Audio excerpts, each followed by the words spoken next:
Šo rudeni daudz runājam par ekonomiku, un tas ir likumsakarīgi.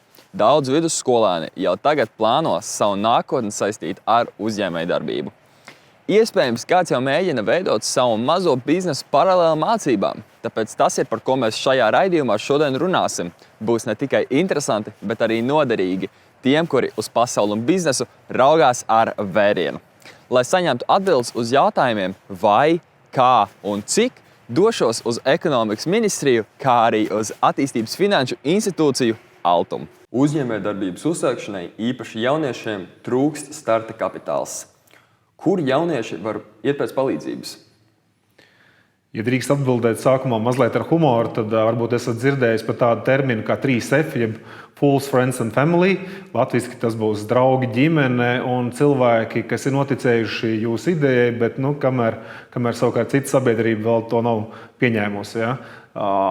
Tas nozīmē, ka primāri jau jaunieši un ideja attīstītāji sākumā skatās kā draugu un paziņu līmenī, bet ja nopietni runājam, tad tie finansējumi, kur jauniešiem būtu vērts apskatīt, ir primāri jau skatīties uz kādām ideju konkursiem. Piemēram, es varu minēt, ka pagājušajā nedēļā noslēdzās Latvijas Investīciju attīstības aģentūras organizēts konkurss, kas saucās Ideju kauss. Un tajā, piemēram, veiksmīgākie finālisti var saņemt finansējumu līdz pat 10 000 eiro, kas nozīmē, ka tas ir labs atspērienu punkts, lai attīstītu tālāk uzņēmējdarbību. Ir, protams, arī citi veidi, kā piesaistīt finansējumu. Tie var būt bankas kredīti, tie var būt aizdevumi kādās valsts finanšu institūcijās, starta uzsākšanas finansējums, kas paredzēts tādu sākotnēji kādai nomas maksas sekšanai, degvielai, kādu iekārtu vai ir nepieciešama aprīkojuma iegādēji. Ir arī Latvijā biznesa eņģeļu kustība, ja ir par to dzirdēts. Tas nozīmē, ka ir kādi privāti investori, kas ir apvienojušies, kas arī ir gatavi uzklausīt perspektīvākās idejas, runāt par tām un iespējams arī finansēt to tālāku attīstību. Vai pieejams arī ir valsts atbalsts arī vēlāk, pat ja tad, kad uzņēmums ir veiksmīgs? Noteikti šāds atbalsts ir pieejams, kā jau minēju.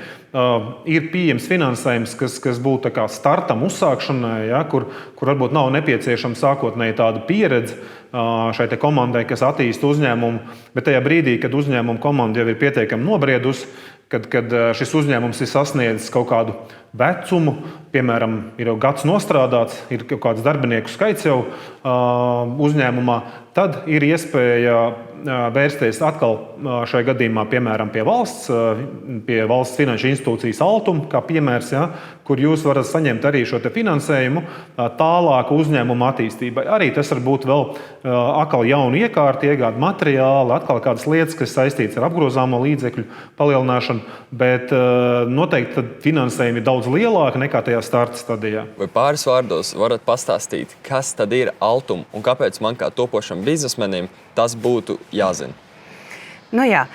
Raugi. Ir Komercbankas un ir Altum.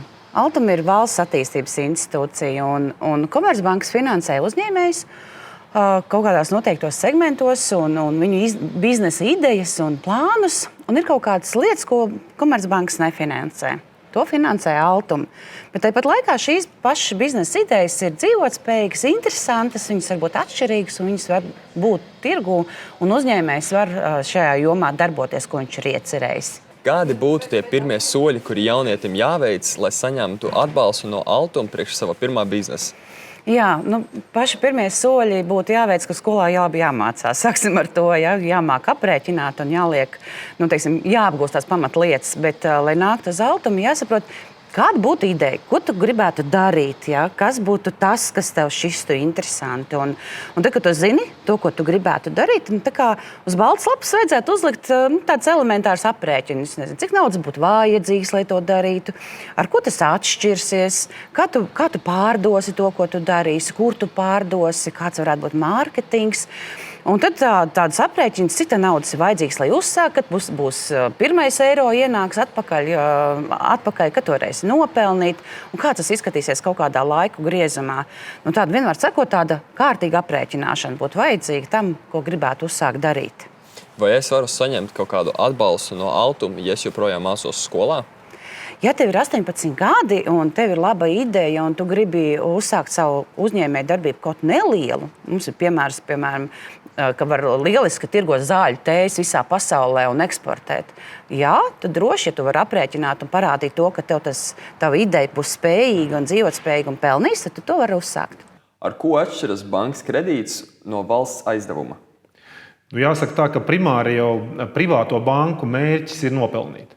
Arī šīm bankām noteikti ir mazāk riska apetīta, kas nozīmē, ka tādus augsta riska projektus vai projektus, kur varbūt vēl nav redzams tāds pietiekams briedums, lai tos finansētu, mazāka interese no banku puses finansēt. Tādēļ talkā nāk valsts, šajā gadījumā arī valstī mums ir izveidota valsts finanšu institūcija Altum, kas aizpilda šo te pudeles kaklu, jeb šauro vietu un nāk ar finansējumu atbalstu. Tas nozīmē, ka valsts šajā gadījumā ir gatava uzņemties augstāku risku.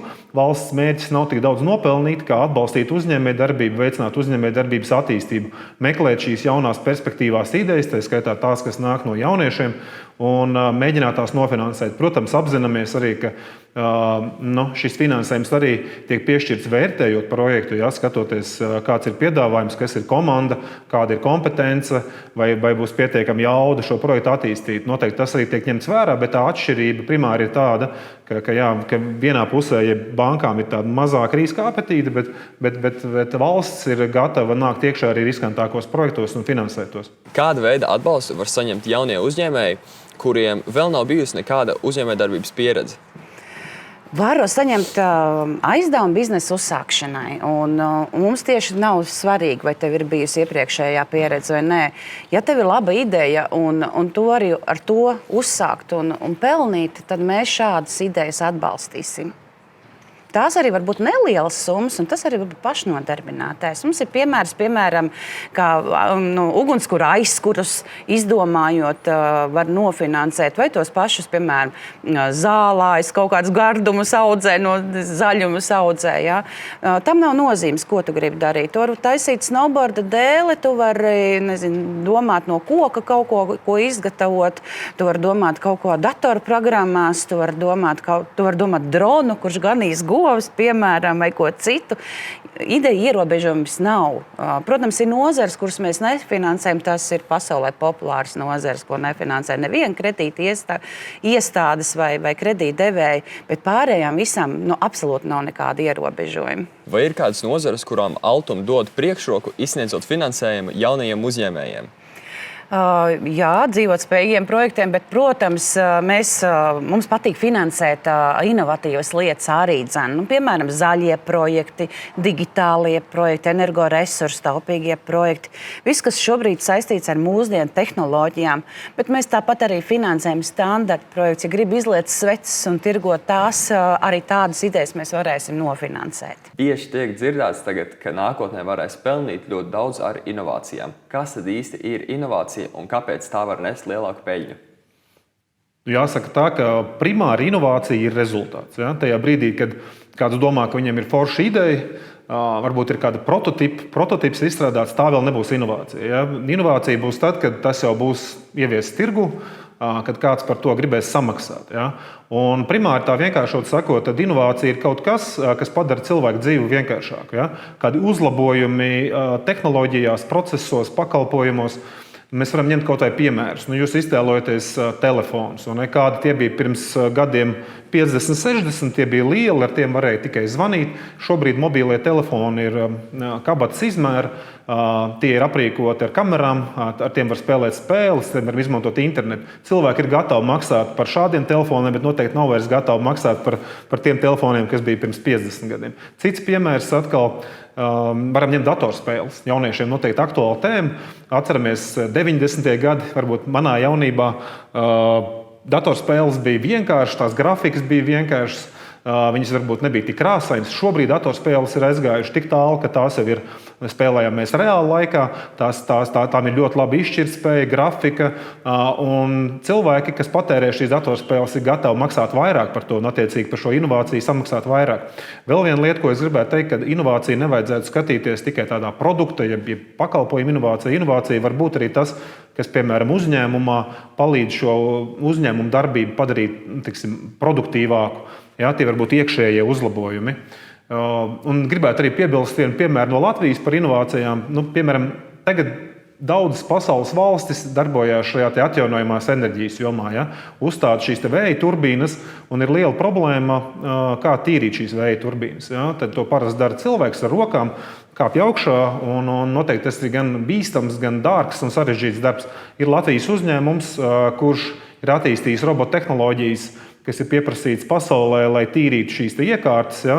To nedara vairs cilvēks un robots. Un ir attiecīgi uzņēmumi, lielas korporācijas, kas ir gatavas maksāt par šiem pakalpojumiem, un attiecīgi šāda inovācija arī tirgū tiek novērtēta. Vai valsts atbalsta inovāciju rašanos un inovatīvo ražošanu? Noteikti.